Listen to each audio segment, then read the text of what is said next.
Good evening, everyone. I'm here to guide you into a world of chilling tales that will lull you into a peaceful slumber. Before we embark on this journey, don't forget to subscribe to the channel and give the video a thumbs up. I'm curious to know where you're tuning in from and what time it is, so feel free to share in the comments.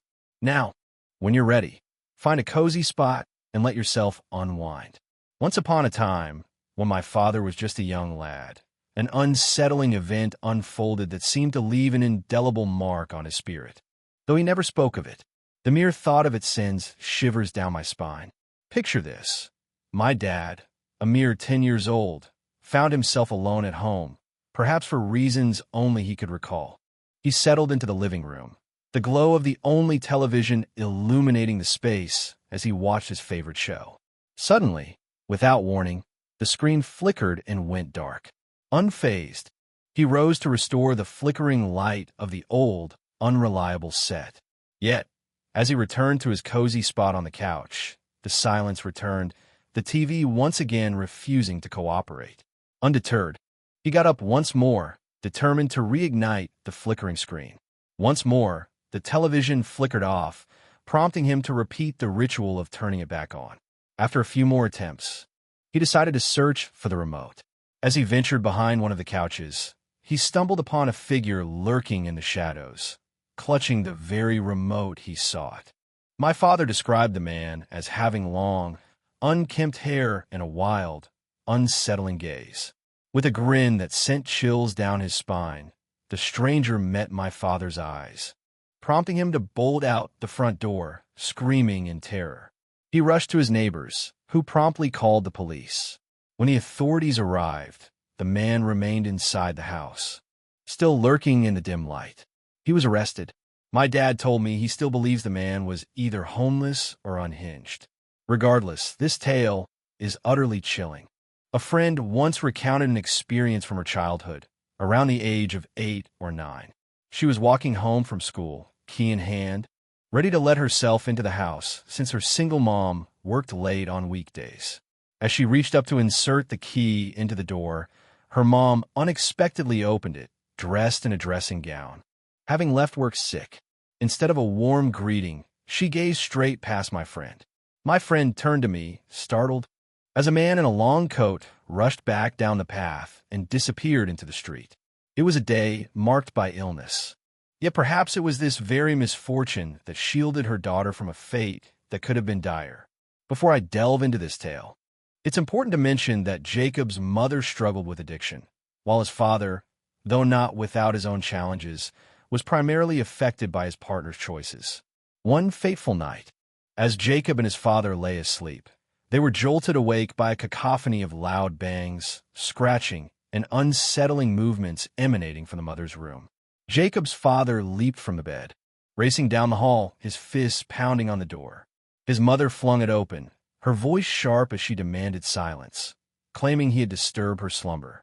He inquired about the strange noises, but she was oblivious, having been lost in her dreams. Normally, he might have suspected her of being under the influence again, but tonight felt different. The window stood wide open, and the television had been dragged across the room, its screen now facing the outside world.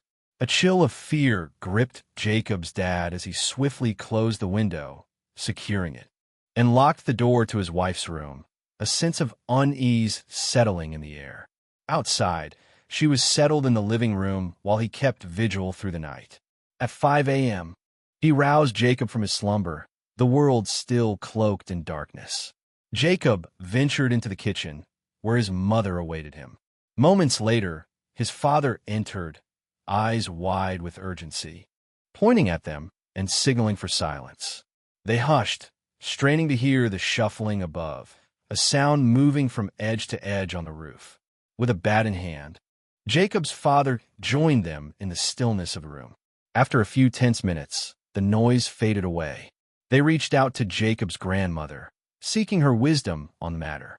Everyone could linger there for a bit, and she agreed, promising to come and collect them.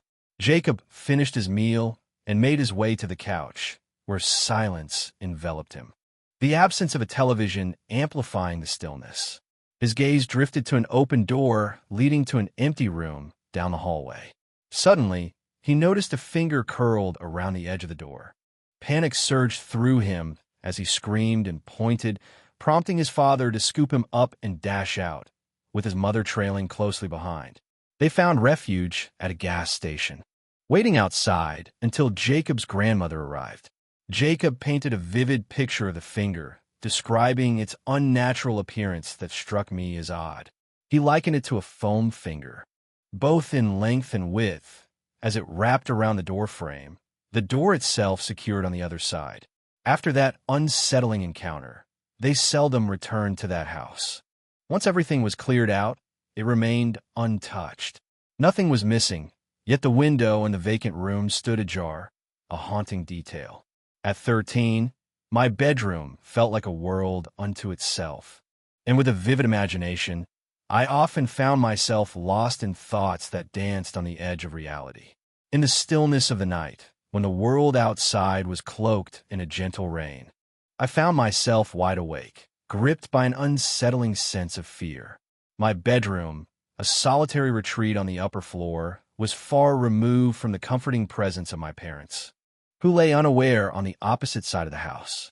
The clock glowed ominously at 2 a.m., and an inexplicable dread washed over me.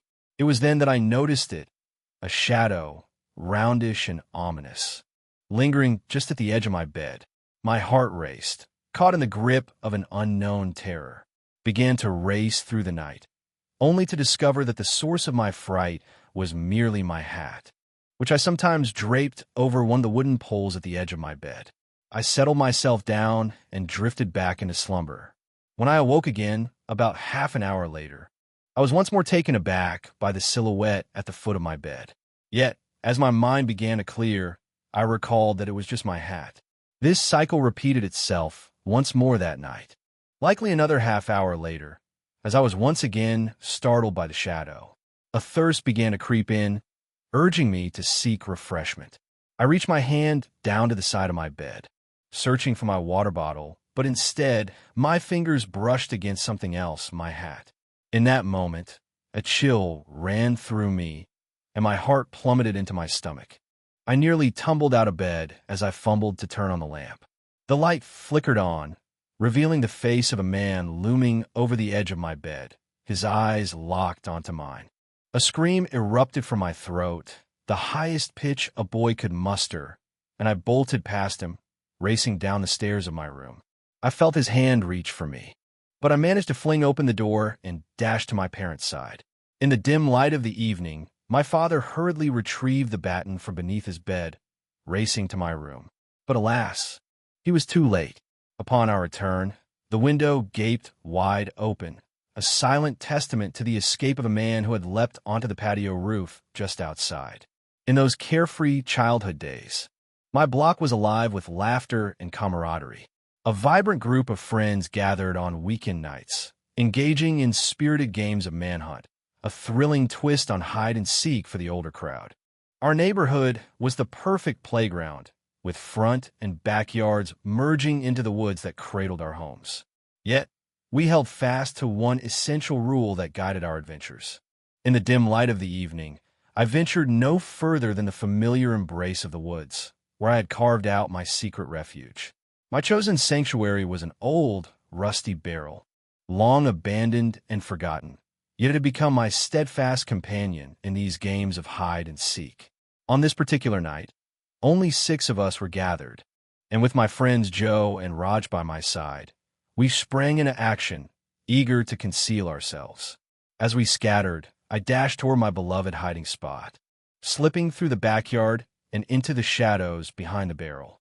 Typically, I would catch glimpses of the other team, their flashlights flickering like distant stars, illuminating the night as they searched for us in the neighboring yards. In the woods, an eerie silence enveloped the air, a stark contrast to the usual sounds of nature. Suddenly, the unmistakable sound of footsteps broke the stillness.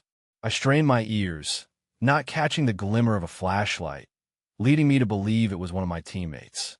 I called out softly for Joe and Raj, but then, to my shock, I felt the rush of someone charging at me. sprinting with purpose. Adrenaline surged through me as I bolted from the woods, seeking refuge in my backyard. Yet, the woods remained still, my friends' voices echoing from the front yard, including Joe and Raj. A sense of unease washed over me as I approached the front, only to be met by Joe's parents, their expressions hinting that something was amiss. Engaging in conversation with my parents, surrounded by my friends, I noticed a sense of relief wash over them in my presence, leaving me in a state of confusion. They shared that a police officer had recently warned them about a serial rapist sighted in the area, advising all children to remain indoors. I recounted my experience in the woods, and my parents' reactions escalated into panic as they sought to confirm my truthfulness. They contacted the police, and while I remain uncertain about whether he was ever apprehended, I hold on to the hope that he was. I strive to avoid dwelling on the possibilities of what could have transpired. It was a weekend that unfolded like a scene from a memory when I was around 12 or 13. My mom, my stepdad, and our 2 dogs set off to the beach, where we rented a modest apartment nestled at the far end of the shore. At first glance, the place seemed ordinary, devoid of anything extraordinary. We unpacked our belongings and soon ventured out for dinner. Upon our return, the evening began to take shape in ways I couldn't yet comprehend. Perhaps the hour is 9 o'clock in the evening.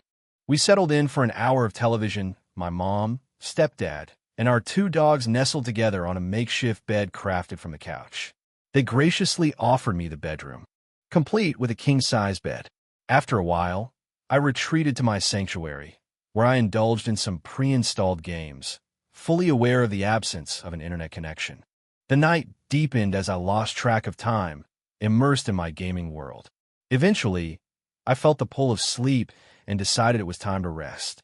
Just moments after I lay down, enveloped in silence, an unexpected and thunderous sound shattered the stillness of the night. Music! A sigh escaped my lips as I realized it wasn't my parents or the dogs. Especially with the living room door firmly shut. In a flash, I dashed from that room and sought refuge in the bedroom across from the master suite. My heart raced wildly, gripped by sheer terror, and sleep eluded me entirely that night. The following morning, I recounted my experience to my parents, who dismissed it as mere imagination. Yet, deep down, I knew it was anything but that.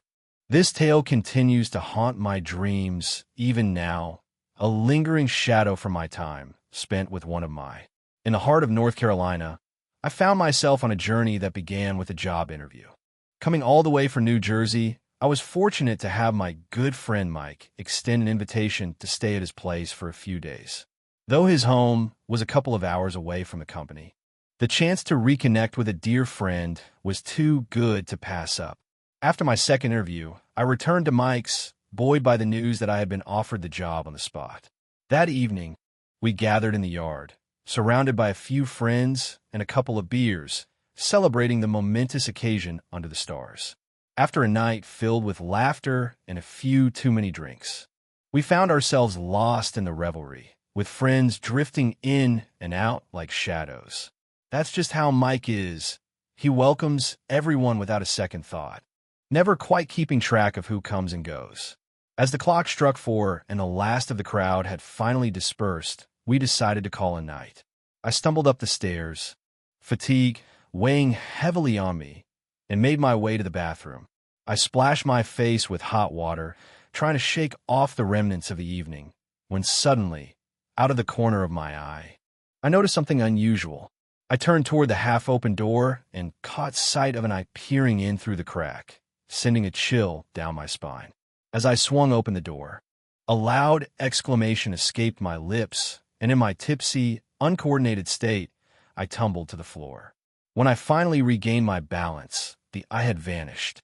I staggered out of the bathroom, calling for Mike, and heard his voice echoing from the kitchen downstairs.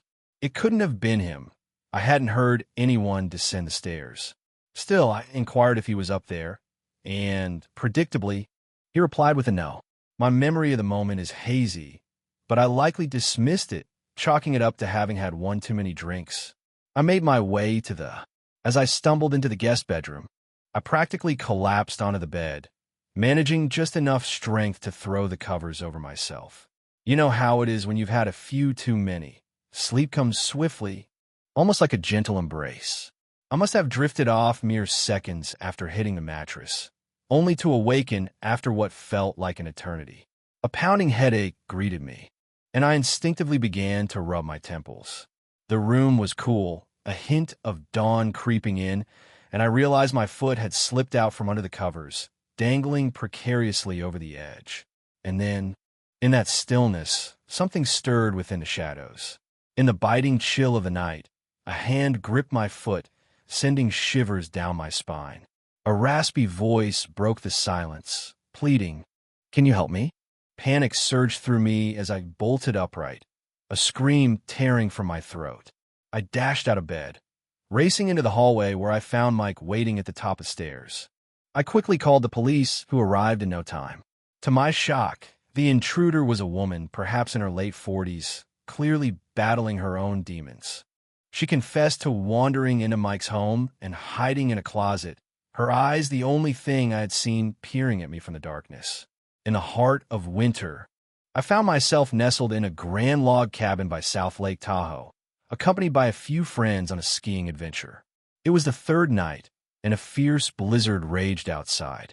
As I ventured out of my cozy cocoon to quench my thirst, a sudden, frantic knock echoed through the cabin. A chill ran down my spine at the late hour. The thought of ignoring it crossed my mind. Yet something told me they were aware of our presence inside. There I stood, my car parked just outside, the thought creeping into my mind that perhaps someone was in distress, seeking refuge from the perilous weather. I tiptoed to the door, anticipation thrumming in my chest, and waited for another knock. It wasn't long before the sound came again, this time more urgent, more frantic. "Who is it?" I called out, but silence hung in the air. I repeated my question, louder this time, yet still no response met my ears. After that, the knocking ceased, leaving me with a growing curiosity. Finally, I decided to open the door, just a crack, the chain lock still in place, a precaution against the unknown that lay beyond. In the stillness of the outside world, I found myself alone. With a hesitant hand, I undid the lock and swung the door wide open. Before me lay a canvas of untouched snow, marred only by a set of footprints that trailed away from the cabin. A strange sense of guilt tugged at my heart, compelling me to act. I donned my boots and jacket, stepping out into the swirling storm, determined to follow those fleeting marks before they vanished entirely. The trail led me to the very edge of my property, where it abruptly ceased. I swear, the footprints just stopped, leaving no trace of a vehicle, no sign of a struggle, nothing at all.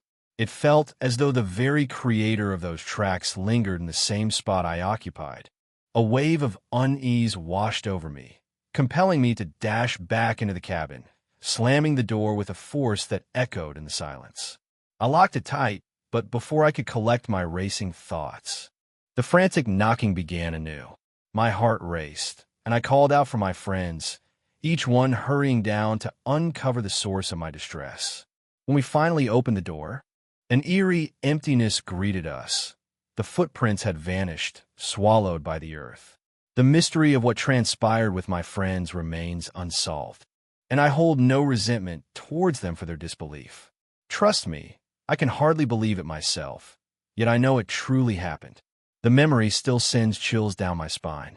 My friend and I were heading to a party a few hours away, so we opted to stay at her family's holiday house, just an hour south of our destination. We arrived in the mid-afternoon, and being winter in a holiday town, the place was deserted, no other cars in sight. As we prepared to leave for the party, I hesitated for a moment, contemplating whether to close the gate completely. I had struggled with it before, and the thought lingered in my mind.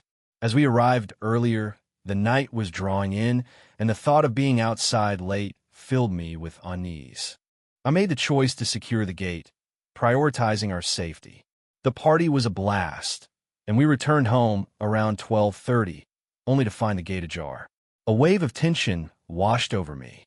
I distinctly remembered locking it, and the idea of it swinging open on its own felt implausible. I chose to downplay my concern when my friend inquired about it. We stepped inside, the atmosphere shifting as we decided to whip up a snack. As I meandered through the house, an unexpected sensation gripped me. My friend burst from the kitchen, charging down the hallway and nearly bringing me to the floor. She was certain she had heard someone moving about outside. We attempted to steady our nerves, but with no cell reception and solitude enveloping us, panic set in. As we sat frozen in the hallway, the minutes dragged on and the sound of footsteps echoed outside, accompanied by the unsettling noise of the back door being tampered with. Realizing we had to escape, we hastily gathered our belongings, preparing to dash for the car.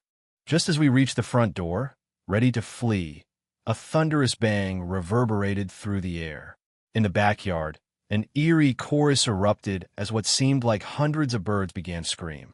We dashed to the car, scrambling to start it with our belongings still piled on our laps, having forgotten to place them in the back seat. As we reversed out of the driveway, a figure sprinted up the side of the house towards us, prompting us to speed all the way home, our hearts racing and sleep eluding us that night. It was a weekend when I was just 10, and my youngest brother Ben was only 1, a time when my parents decided to paint our bedrooms, forcing us to find refuge elsewhere. In the depths of the basement, a pull-out couch lay waiting, transforming into a bed, while an extra crib stood nearby.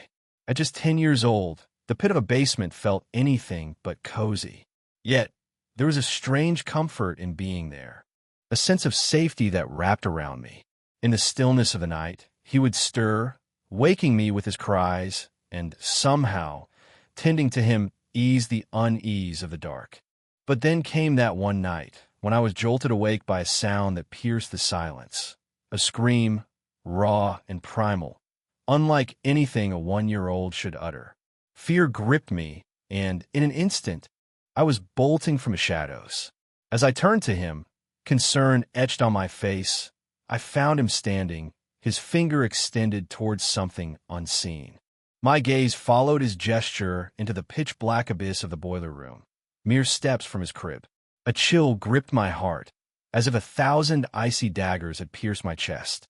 In that intense moment, I could barely register the faint sound of something toppling over in the darkness, a sensation of being observed creeping over me like a shadow. Without a second thought, I scooped up Ben and fled that place, vowing never to return to that haunting basement. In the dimly lit space below, shadows danced along the walls, whispering secrets of the past. The air was thick with the scent of damp earth and forgotten memories, inviting the curious to explore its depths. Each creak of the floorboards echoed like a heartbeat, a reminder of the stories waiting to be uncovered in this hidden realm.